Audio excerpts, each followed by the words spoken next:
You're listening to Parasearch UK Radio. News, views and reviews from the world of the paranormal from across the UK and beyond.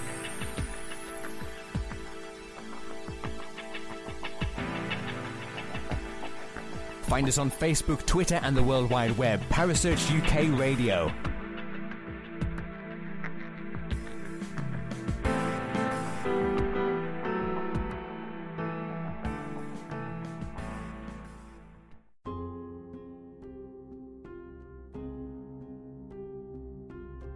The views and opinions expressed by presenters and guests are their own and do not necessarily reflect the official policy or position of Parasearch UK Radio or its affiliates and sponsors.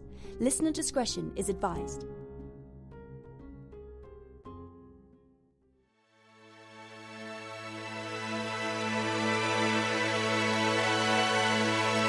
You're listening to Seventh Sanctum with Kerry Ann, only on Parasearch UK Radio.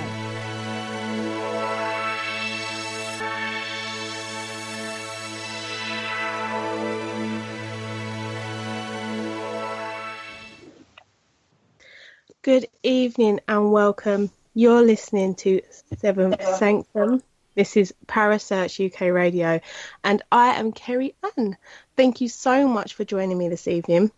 Tonight's going to be an amazing show, so you're not going to regret it. I'm being joined this evening with Kerry Greenaway. Hello, Kerry. Hello there. How are you? I'm very well, thank you. Very sultry this evening. I'm a little intimidated. I always go into sultry, so super sultry when I'm a little intimidated. There's nothing to be intimidated by. We have this evening Carl Hutchinson's joining us. Thank you so much for joining us this evening, Carl. That's okay. Nice to talk to you ladies. Fantastic. So Kerry's got nothing to be a little bit intimidated by, has she? Absolutely not. I'm a big teddy bear, really. That's it. And that's the truth as well. I've been friends with Carl for a long time, and I tell you, this man is not only is he a fountain of fountain of youth, and a fountain of knowledge. He's someone that I've actually gone to quite a lot for advice and stuff within the paranormal field, and I respect him very much, because of his experiences. But I know we're going to learn so much this evening from Carl. So, Kerry, I hope you got your pen and pad ready to go. I certainly have got that ready. Because we're going to be talking about something that me and you aren't so up to date with, so to speak. We talk very much subject, I would have to say. It's my weakest point. Exactly. I mean, we talk so much about energy and how we work with energy, and when it comes to that, we can talk about that until the cows come home and how to use that within a paranormal investigation. And we do know about the tech side, but we do have some fantastic people that we work with along the way who kind of tells us what we need to know and how we need to go about it. So we have the basic knowledge of the basic kit. So tonight, Carl is going to be going through that. With us this evening. So first things first, I hope you don't mind. I would love to know about your first ever paranormal experience. Yeah, well, I've sort of always been brought up on the spooky stories. My nan and my granddad used to, when we were round for Christmas and holidays, used to tell ghost stories and stuff like that. So I've sort of always been interested in everything that goes bump in the night. And then I really had my first paranormal experience when I was 7 or 8. We just moved down.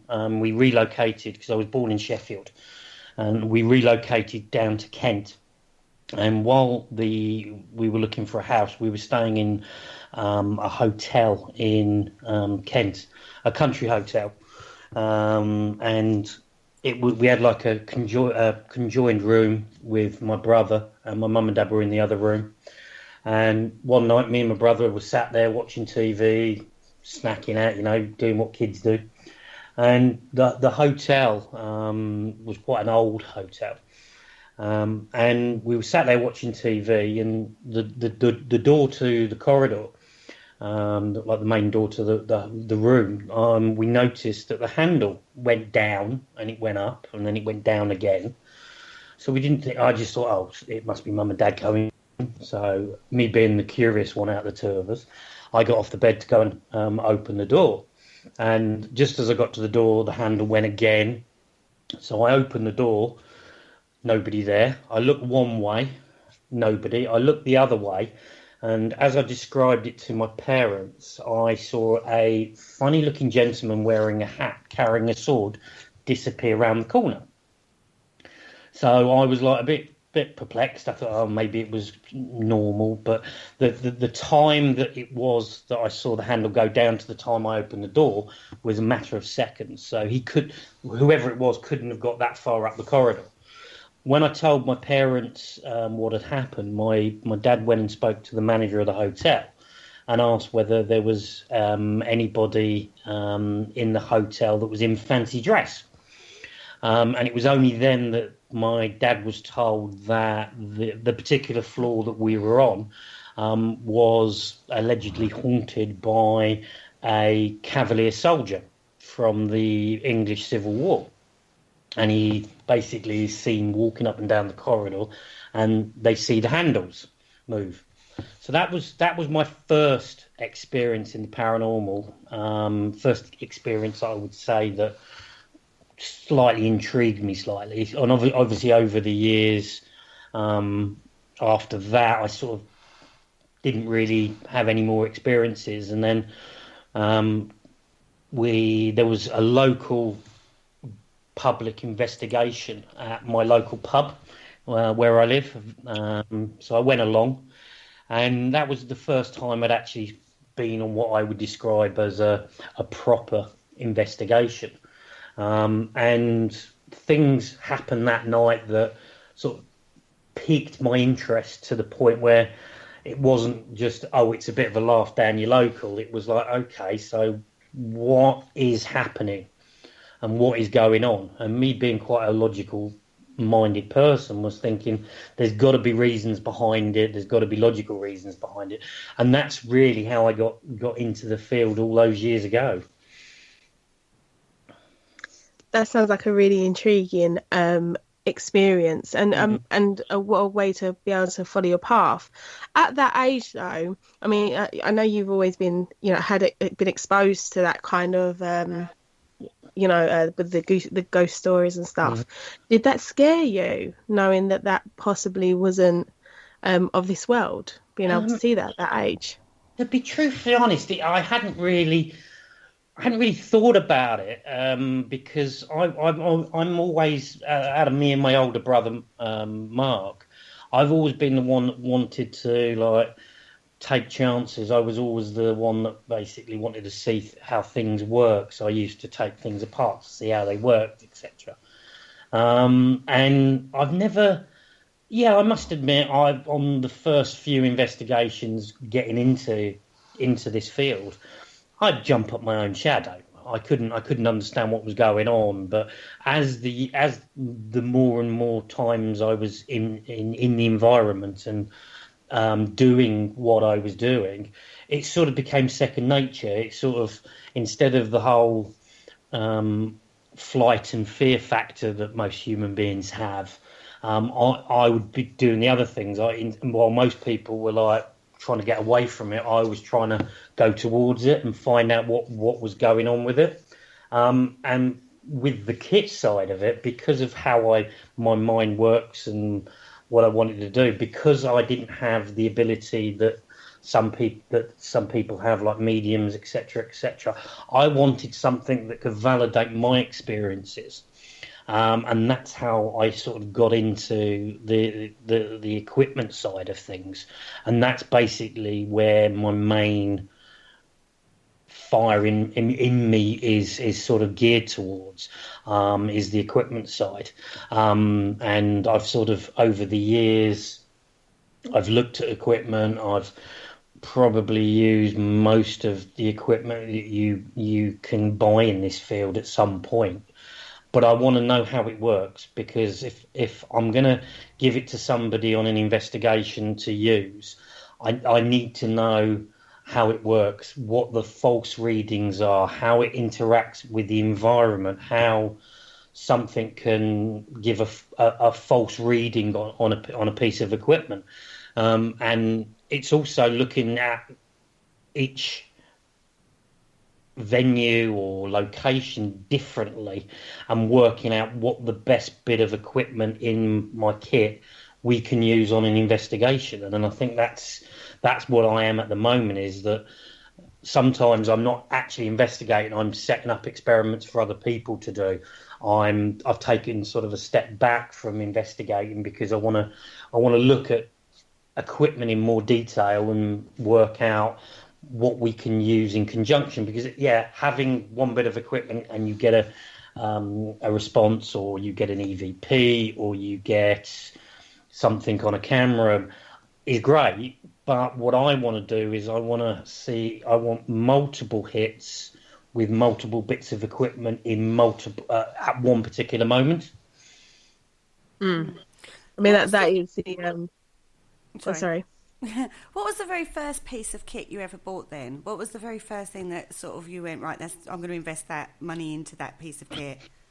I get asked that quite a lot, and I think what I say to people, particularly when they're getting into the field for the first time, what do they want to buy? Is there's a couple of things that I always say to people, is that yes, you can go out and spend a lot of money when you first start. Everything you see on TV, everything you see Zach Bagans on Ghost Adventurers, anybody that you see on Taps, any of the shows they use is great to have, but you've got to understand it.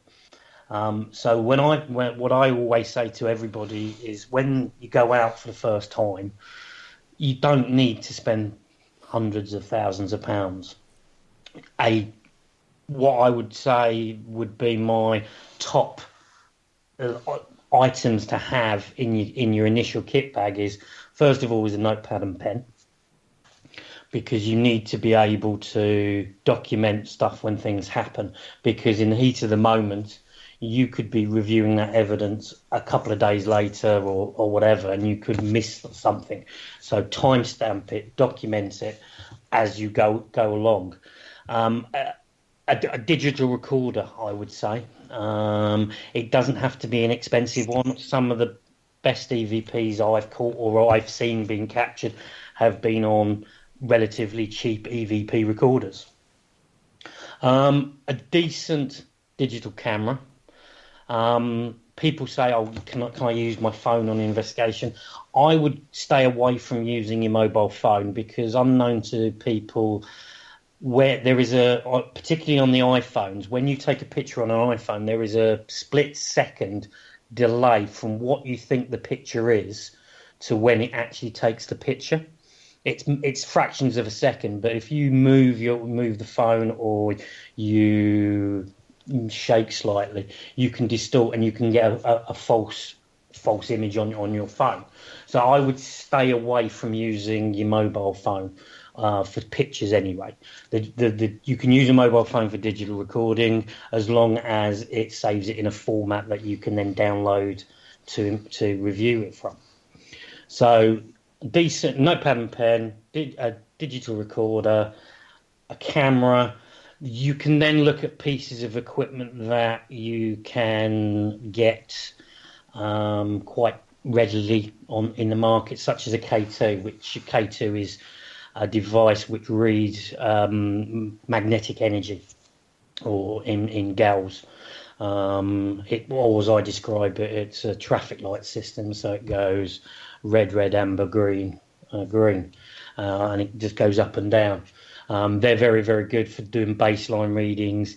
You can use it to pick up on when you go into an area and you find a high break in the magnetic energy. You can also check whether people have got mobile phones on, or there's an internet or a wireless network, because all these sort of outside influences can affect bits of equipment, and that's what K2 is very, very good to do, to pick up on what the elements are happening in the room at that particular time.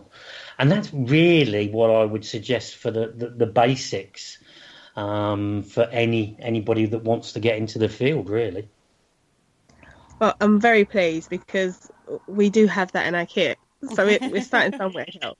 That's about it. Yeah.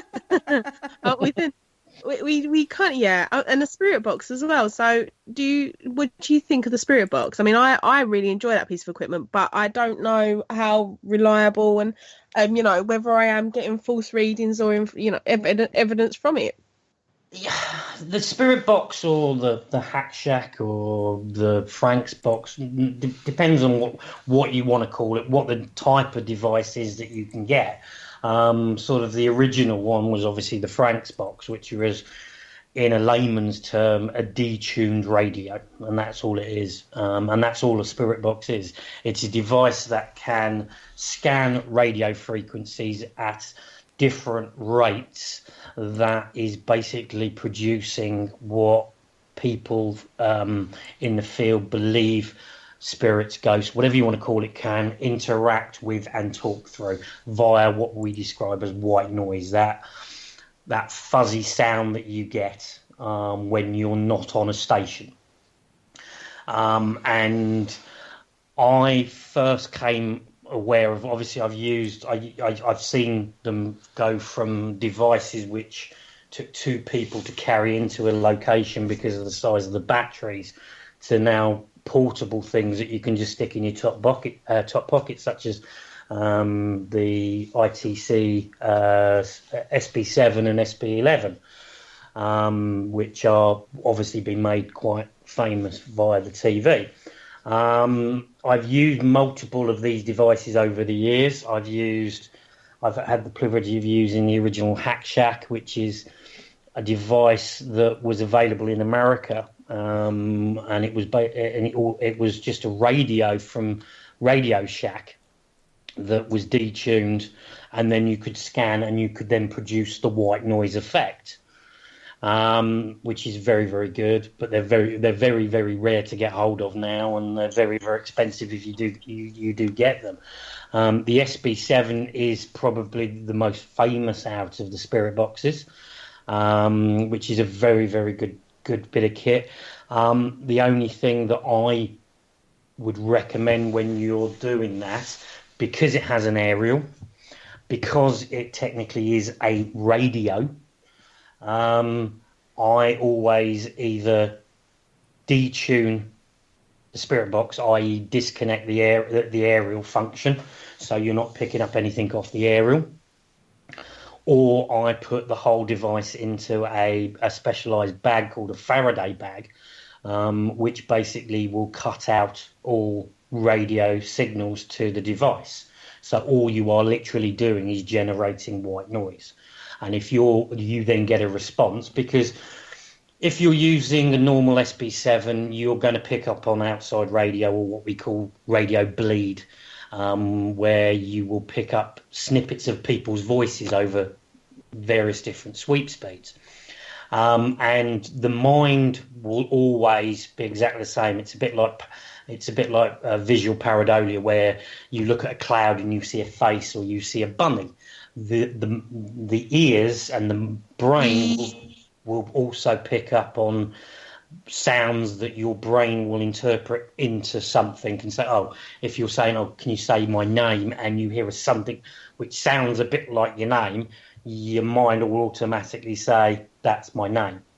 And there's a bit of program that you can download on the web which proves this, and it's basically a white noise generated clip by somebody in the States, where you play it and you play it over a period of time, and it doesn't have anything in there, there's no words in there, it's just white noise, and it's just up and down of the frequencies, and you listen to it for say 2 or 3 seconds, you will hear the same thing.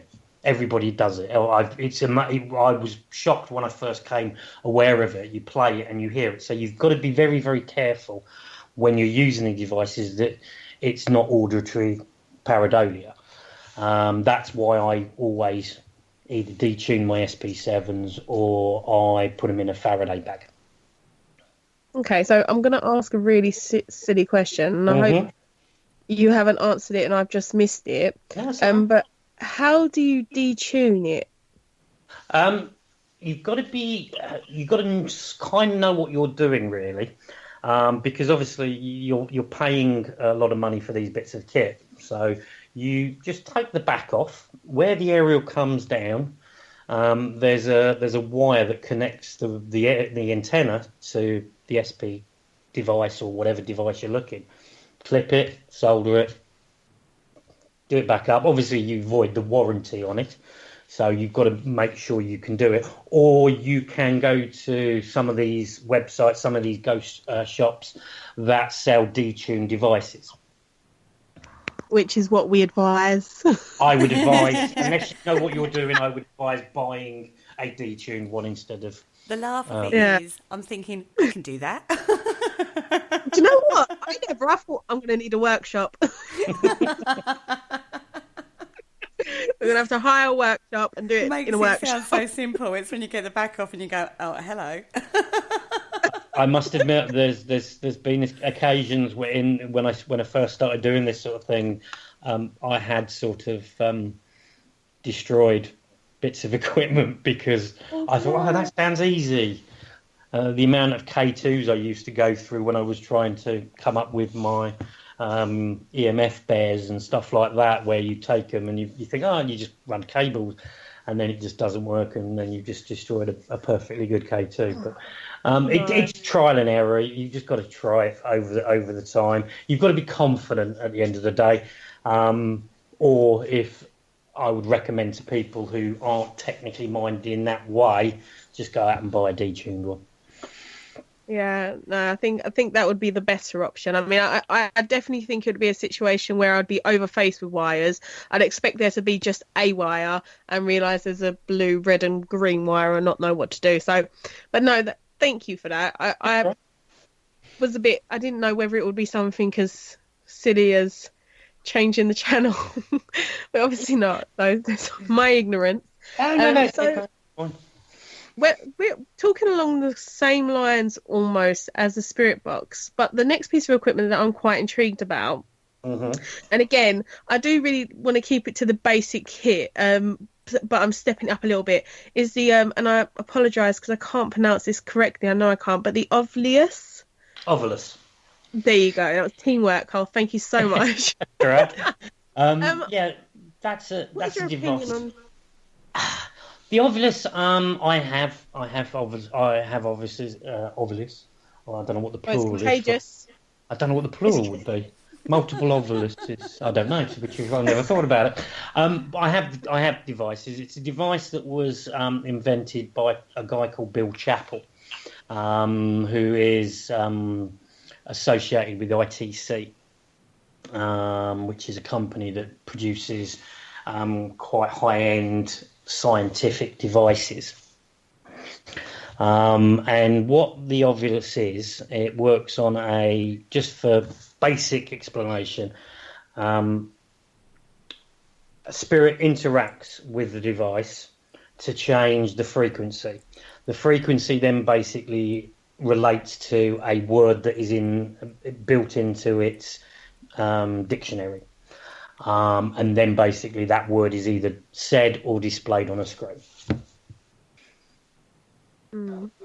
That's basically what it is. It's you're like most things in the field. It's all based around the interaction or the distortion of the magnetic energy, which it's not proven, but people in researchers believe that spirits interact and take that to produce activity, phenomena, whatever you want to call it. And all the obvious is a device which has a built-in dictionary. It depends on what model you have, whether you have the old school ones such as the Puck or the PX or the X or the Ovilus 3, 4 or 5. It depends on but the principle is the same. And the spirit interacts with the device and manipulates the magnetic energy inside of it to then produce the word, and then that word is either displayed on a DTD, which is a visual display unit, or it is then physically said. And a lot of people says that the obelisk sounds like Stephen Hawking's, because it has that whole very robotic sounding dictionary mode and all that sort of stuff. Whether you would say that is a credible bit of equipment to use is a very contentious subject in the field, because some people think it's just a random word generator. Some people believe that what they're hearing is correct because it's giving you accurate answers. There's a lot of baselining with obelisks where you basically get random words. You've got to look at the energy output that you get from the device when it says a particular word. You can't take everything that one of these bits of kit says and jump to the conclusions. So if you have a trigger word and you ask a device, such as on the SB7, such as on an EVP, such as on any of these things that you can talk, and you say, can you say this word? And it says it there and then that's interesting. Not some sort of random word like country, tree, foliage that the obelisk has built-in words. You've got to be able to relate what the device is saying to the moment in time of the investigation that relates to what is physically happening at the time.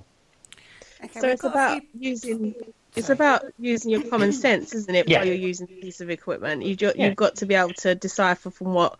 So it's not relying solely on that piece of equipment to be able to give you evidence. It's about also letting your brain gauge with what's your environment and what is going on. Absolutely. I've always said that getting a bit of equipment, no matter what type of equipment it is, getting a response, getting a picture is brilliant. In if one item, but if you can get into a situation where you've got, say, a medium picking up on something, you've got the Mel meter giving you a digital reading, there's a spike in on the Mel meter, you've got a K2 going off, you've got static, you've got camera, you've got audio, you've got EVP, and you can get that all at the same time. So you're basically flooding the whole environment and you're getting multiple responses or multiple bits of evidence at exactly the same time. And I think that is where I like to think I want to basically be looking at. What I want to be doing in the field is taking these various different devices, don't take them on face value as one single bit of equipment, but using them in an environment where you're getting multiple hits from multiple different devices. Okay, we've got a few people in the chat room. There's a couple of questions regarding the obelisk. Richard has said what words are programmed into it. And Ashley Nib, who says hello as well, by the way, says, do we trust the algorithms, though? That's the contentious point. You can go on to the ITC website or Bill Chappell's website, and you can basically find out what words are programmed into the various different devices. So depending on what model, depends on how many words that are actually programmed into it. So that would be that. So you can download that information. So you can find out that if you get a word that isn't normal to that or not programmed into that device, then how did that word appear, which is one of them. To answer Ashley's point of view, which he always comes up with great questions, and thank you, Ashley. I played nicely when you were on. You're obviously not playing nicely with me. I would say, and the algorithms or the way it produces the word, I'm not Bill Chappell. I don't know how the algorithm work, and I think he's very much kept that as a guarded secret. I think, like most bits of equipment, you have to take it on face value. You have to believe in what you're doing. At the end of the day, this is an unproven science that we're all in. People believe it, people don't. Unless somebody physically experiences something or sees something, hears something, captures something, you are not going to be able to explain to a non-believer or somebody who is skeptical how to explain that, okay, yes, there's this word program into this device, but at that particular moment I asked, that specific question and it produced that specific answer, whether it's the Ovilus, whether it's the SB7, whether it's any of the apps you can get, such as the Alice, the EchoVox, or whatever. You have to take it on face value. It's not a proven science. And I don't think that even if somebody went up to somebody and went, here you go, I've got this jam jar, there's a ghost in that, and there's this cloud, and there's this little ghost, Casper ghost sitting there, somebody's going saying, that's not a ghost. So there's always going to be that contentious, it's always going to be that, I don't believe it routine. I need to understand it. And until these people have experienced it or and seen it, heard it, captured it themselves, they're going to be sitting on the fence. And I think that's great. That's what's amazing about this field is you have so many different points of view. And I think you can bounce off people so well in this field where you've got different ideas, different ways of using bits of equipment, different ways of doing an investigation, because I think it'd be very, very boring if everybody went out week in, week out to all these various different locations and we did the same thing at the same time, time and time again.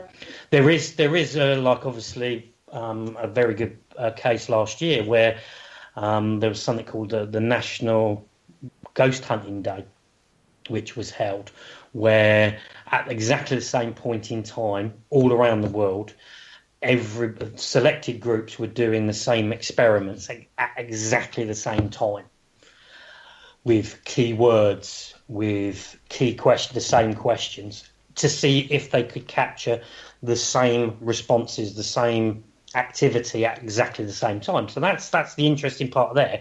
But I'm not sitting here and saying the way I do it is correct or the way I use my equipment is correct.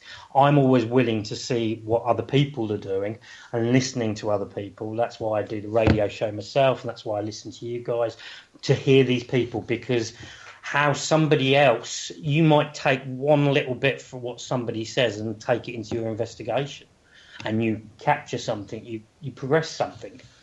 I think that's the key. The science and the fundamentals, the equipment, the mediumship, the sensitives, the energies, old school, new school. It's a mixing pot. It's a cauldron, and I think that's what makes this field so good. Mm-hmm. Right, on that note, I think it's time for a quick little break, don't you think, Kerry-Ann? Yes. Okay.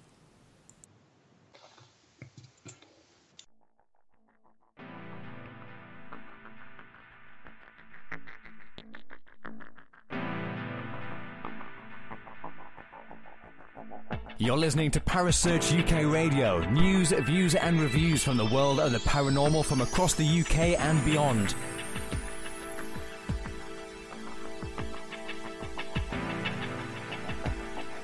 Find us on Facebook, Twitter and the World Wide Web. Parasearch UK Radio.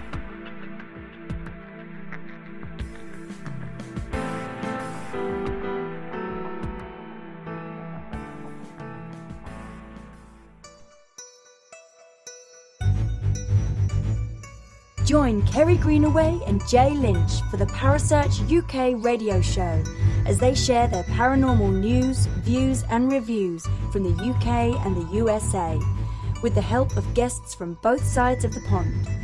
Will they agree or agree to disagree? Find out every Thursday at 7 p.m. Eastern, 4 p.m. Pacific, right here on Paramania Radio.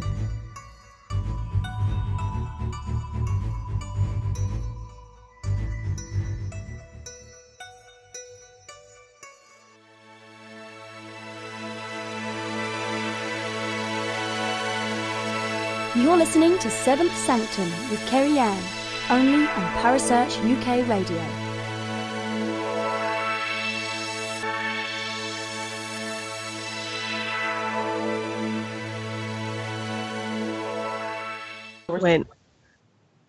Thank you and welcome back. Thank you for joining us. I'm with Kerry Greenaway and Carl Hutchinson this evening, and during the break, I was explaining to Cole how I find it quite interesting how he talks about his pieces of equipment in the way in which me and Kerry ourselves would work within the energy and the location, how we intuitively decide how we're going to work with the energy on a personal level. Cole seems to be able to do this when it comes to his equipment, what is best for a certain location, and that's really interesting. And you followed that with a situation that you found yourself in, didn't you? Yeah. At the end of the day, when you come to using equipment, you can. I've seen people do this on multiple times. Is, as you were saying, you just whip out a K2 or you whip out a millimeter and then you use it, which is great. Yeah. At the end of the day, that there's nothing wrong with that. But if you don't know the situation that's happening in the room, for instance, you don't know what's affecting that from a natural point of view. And I was just explaining that at the Skerrid Inn, just across the border in Wales, the back bar of that, a lot of the reports of activity is that people who sit at the tables feel that they're being watched, feel they're seeing things, feel that they have what they describe as being paranoid, or they start to see things. When I first went there, I was doing the baseline reading and I was getting high millimeter spikes, high Gauss spikes off the millimeter. And when we investigated the bar area, where the bar was basically the output for all the fridges. So all these devices, it's like if you stand next to your junction box in your house, it kicks off what is called infrasound. And one of the pitfalls of infrasound is it can produce paranoia, hallucinations, the feeling of being watched, etc., etc. So if you're sat there having a meal and you are in close contact to where this infrasound is coming from, you are going to suddenly feel, you're going to have headaches, you're going to feel like you're being watched and all this sort of stuff. So when you get into an environment in that situation, a lot of your equipment is going to become null and void because you're going to be getting false readings. So K2s go out the window, millimeters go out the window, REM pods will go out the window because they're going to be affected and give you false readings from that. So you then have to think, right, okay, so what I need to do in there may be trigger objects or other types of experiments or other types of bits of equipment. Or there's times when you're in, say, caves or where you're in forts or places like that, which are underground. You don't have the outside elements coming in, such as radio waves, so you won't be picking up on radio stations. So you could then look at using the spirit boxes in conjunction with REM pods, in conjunction with static pods, vibe pods, etc., motion sensors, listening devices. So you've just got to look at, before you go charging into an environment going, right, ghost, I'm coming to get you. You need to just have a little wander around first and think, right, okay, this could be a good area for using a motion sensor, or this could be a very good area to use full spectrum cameras, or the phenomenon here is auditory, so we're going to be using listening devices attached to digital recorders. We're going to be using various different types of EVPs, etc., like that, where you have different types of questions. So you've just got to look at your locations and treat each location differently. Many a time I've gone in with all my cases, and Ashley will vouch for that, for this one when I've been on investigation. The amount of stuff that I will bring is, if I brought all my equipment, I'd need a transit. But what I describe as my quick kit, what I would take to investigate, would consist of probably 9 cases with various different devices in it, plus other things, because you've got to have that thing. If you're in an investigation, you think, right, this is what's happening. I need something such as a vibe pod, which is a 3-axis motion sensor, because it's the phenomenon around here is to do with footsteps or movement, So you get that out. And the worst thing is to think, oh, I haven't got it with me. And don't feel bad about breaking off the investigation, go and get your bit of kit from the hub room, bringing it back in. Because if you're doing like the investigations, you want to be able to collaborate what's going on. So that's basically what I do with my equipment. Is I look at the environment, I look at what the venue is, and then we'll tailor what I will use to each location, or even down to each room. I would use different things in different rooms. So, leading me, I'm jumping ahead of myself a little bit because this is something that I was hoping to speak to you about later on. But I'm also aware that we can talk about this all night. But me and Kerry were talking about this. So when you say about applying different equipment to different areas of a location, one thing that me and Kerry was talking about, something that we've learned or we've heard of being used along the way was balloons. Yeah. Now, I was more for than Kerry because Kerry could see the logistics of being able to put it in a non-contaminated room in regards to drafts. Yeah. But I mean, how with the balloons, the idea is that static energy would draw them, and they will be able to move in the direction of which the energy is to move in, whether it's sellotaped to a wall, whether they're just laying on the floor. But with that in mind, how would you feel? Would you think that is something that could be used, or have you got something similar that's really quite basic and easy to do? And I know that experiments are your forte. So what would your advice would be for a really basic kind of experiment? Go to any party shop, and they sell, which are a matter of a couple of quid, possibly even less than that. You can get these balloons which have, once you blow them up, will actually have a chemical inside which will then light up. So they're like fluorescent. When you're using such as balloons, you have got to be 100% sure that the area that you're putting them into has no wind, no breezes, no drafts, because obviously the way a balloon reacts, it just takes seconds, fractions of seconds for these things to be used. So on a basic level, the principle with a balloon is you can put static energy into a balloon. It's a bit like you can use a static meter, which is positive and negative charge. That's what a balloon does.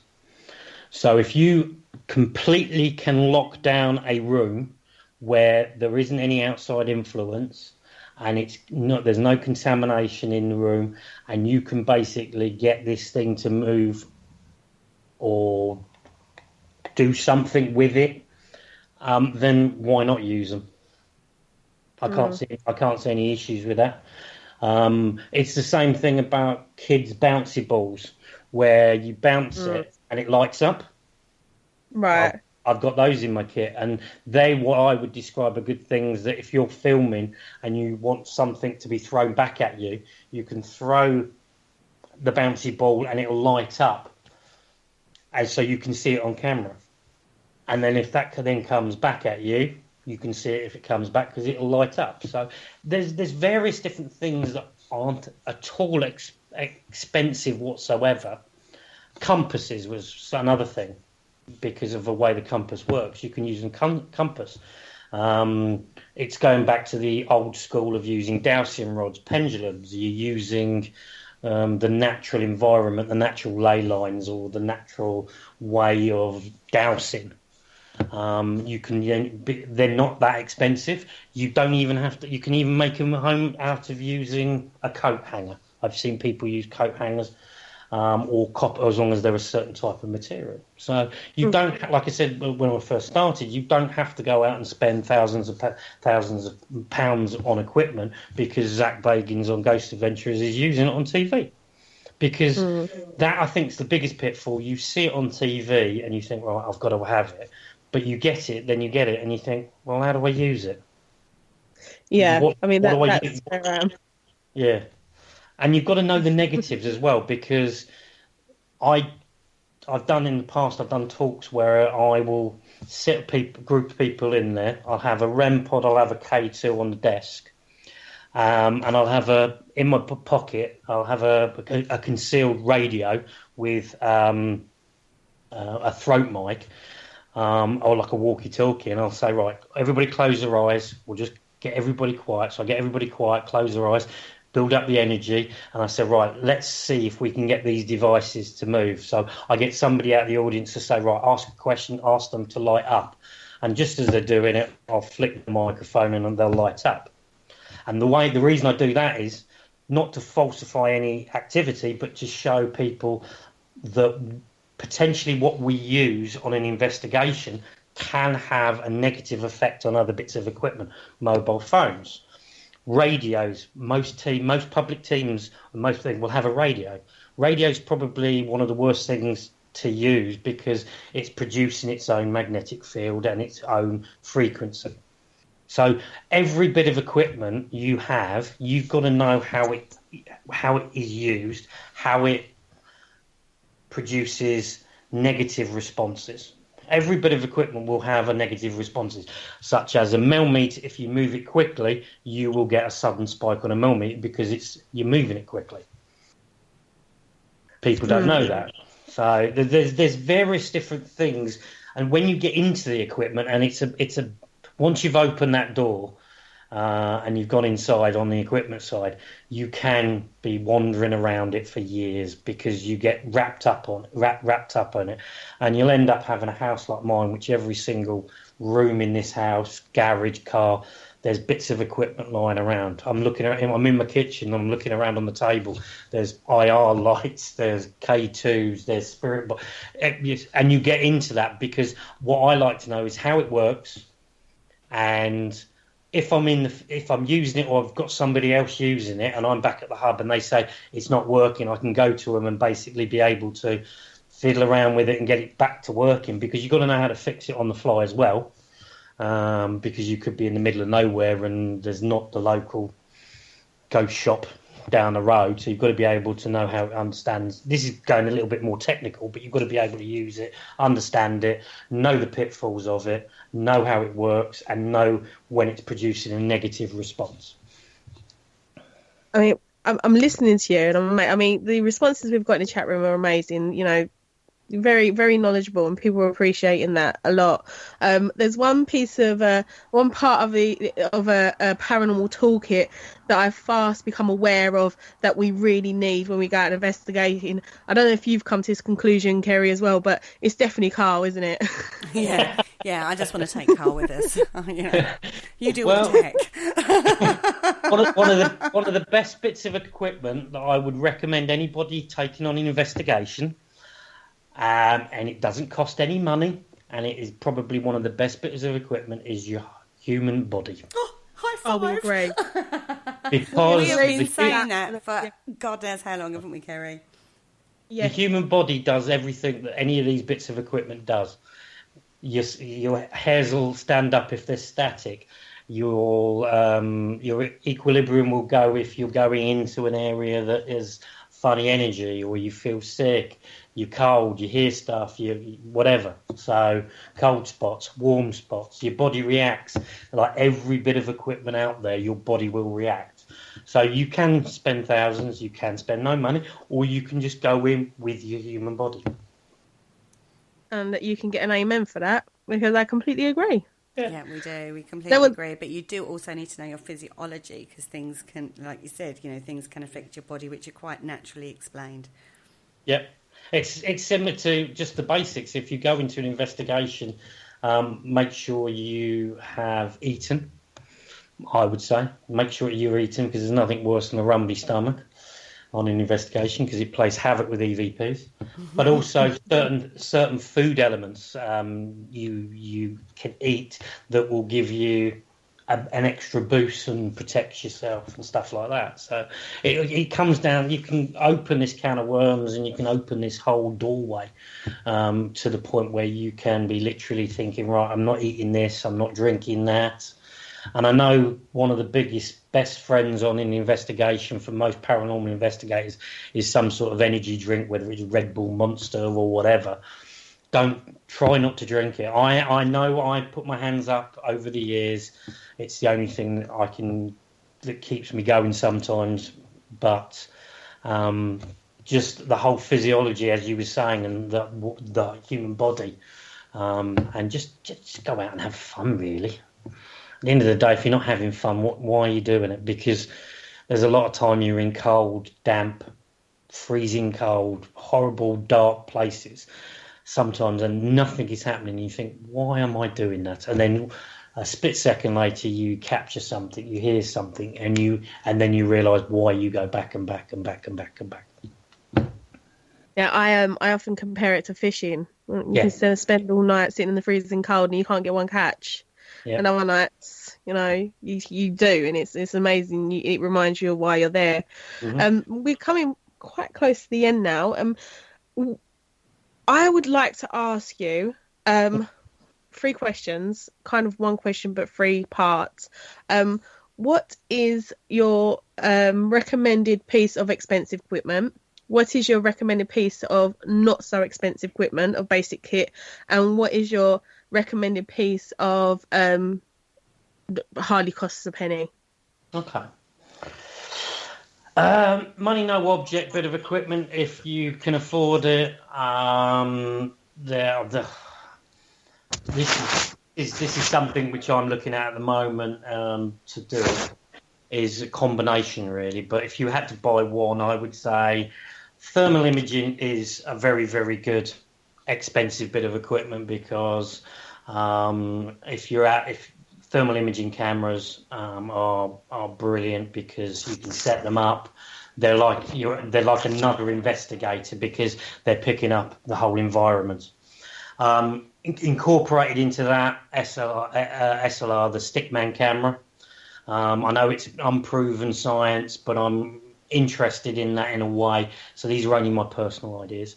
Relatively non-expensive equipment, I would say a digital recorder or a camera, like just a normal digital camera. They're a must.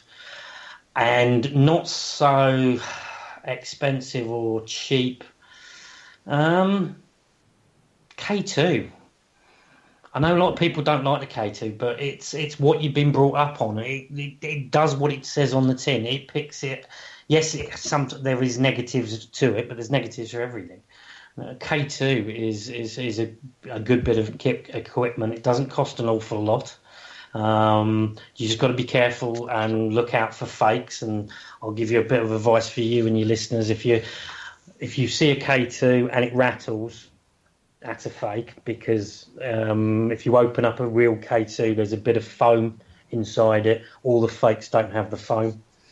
There's a lot of fake K2s out there, so just be careful and buy them from a reputable either person or a shop. So they would be my three or ish types of equipment. Okay, and I think before we leave, we'll ask Kerry, have you got any questions for Carl? Oh my goodness, where do I start? No, it's like, you touched on something earlier, which was the infrasound. Yeah. And this is probably a really thick question. But is that, I kind of want to say, is that the same as, it's not the same as electromagnetic field, is it? Kind of, but it's a more high intensity. What infrasound does, it messes with the human body's equilibrium. So basically, sort of, to put it in layman's terms, it basically makes you feel weird. So can you measure that? Is there a gadget that measures that? Yeah, you can buy infrasound meters. Oh, okay. Basically, what it is everything has either baseline readings from, say, radiation to infrasound. So plugs, chargers, TVs, they give out small amounts of this. But your junction boxes, or where a lot of high electric input goes into, overhead cables is another prime example. People will report to feeling strange when they're near overhead cables, like they see ghosts or they've become paranoid. That's basically produced because it's high levels of electricity running through a device, which gives out this infrasound. Okay, so would you then go and get your infrasound meter and your electromagnetic field meter? Would you test for both of those when you were doing baselines? I use a Mel meter for majority of the time. I use a Mel meter, which is, in layman's terms, is a device which basically gives you a digital reading of the milligauss, which is the electromagnetic energy. If you walk up to it, and anybody that's got this can do it in their own house, walk up to, if you've got a Mel meter or a K2, walk up to your fuse box in your house and put your K2 next to it or your Mel meter. You will see a massive spike. You know that's obviously a massive spike because that's it. You know if that massive spike is there, that is also then producing infrasound. Right, and then, okay. So they're linked, they're combined really. They're linked. So your infrasound and your magnetic energy are one in the same, but there's different ways of reading it. But it's like TV, it's like mobile phones. They obviously affect the magnetic frequency.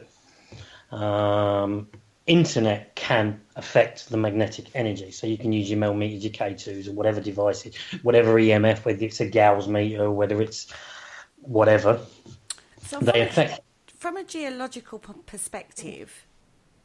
Yep. And there are geological reasons, like the Earth's natural. Yeah. I'm groping. My brain is groping with this concept now. With electromagnetic fields and infrasound, would those pick up those things? Yeah. From a geological perspective. Yeah, because at the end of the day, the way the devices have sort of progressed is the K2 was initially designed to found power lines in houses. It was used for electricians. It's sort of been adapted over the years to do that. At the end of the day, we're at this precise moment standing on this planet, which is basically one big magnet with the poles. So basically, that magnets affect electromagnetic energy. Okay. And because I know that fracking, where there's fracking, it causes a higher level of electromagnetic field. Mm-hmm. Yeah, because you are digging into because it's a type of. I'm not into the geo things or whatever because I'm not 100%, but I believe it's to do with the type of rock that this type of oil or gas is found in. Yeah. So when you're affecting it, you're affecting the rock by heating it or whatever you're doing to it, which basically produces whatever. I'm not an expert on that side of it, but it's like different types of when you're in investigations where you got high percentage of limestone or quartz or different types of elements or rocks. Mm-hmm. They can produce baseline readings that you need to understand before you go into an investigation. Okay. And I just wanted to check that those equipments would really pick up on that. But we are really at the end of the show. We could go on all night, couldn't we, Kerry? Yes, we could. And thank you for answering that, by the way. Thank you. That's all right. And thank you for coming on and speaking with us, because it's been a fascinating evening. And I mean, the guys in the chat room have really enjoyed it, and they're really intrigued by your perspective and agree with a majority of what you've said. So thank you so much for sharing that with us this evening. And my thank pleasure. You for being the guest. No, my pleasure. No, obviously it's great fun, and thank you for having me on. And great show, and thank you very much. Thank you. Well, we're going to be saying good night. Thank you so much for joining us. Next week on 7th Sanctum is going to be myself and Andy Mercer, and we do a once a month special.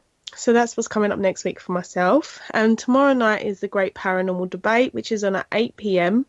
That will be me and Jay Lynch. I can't wait for that. And Kerry will be then following at 9 p.m. What are you speaking about tomorrow, Kerry? We're talking about the Voynich manuscript. Very interesting subject. Oh my goodness. So much to this one.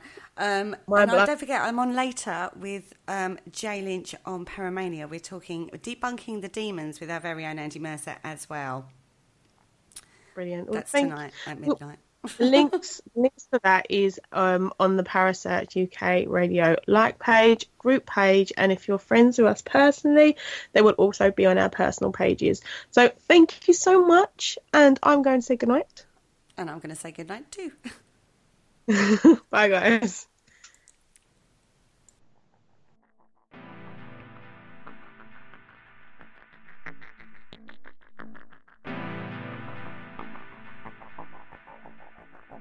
You're listening to Parasearch UK Radio. News, views and reviews from the world of the paranormal from across the UK and beyond.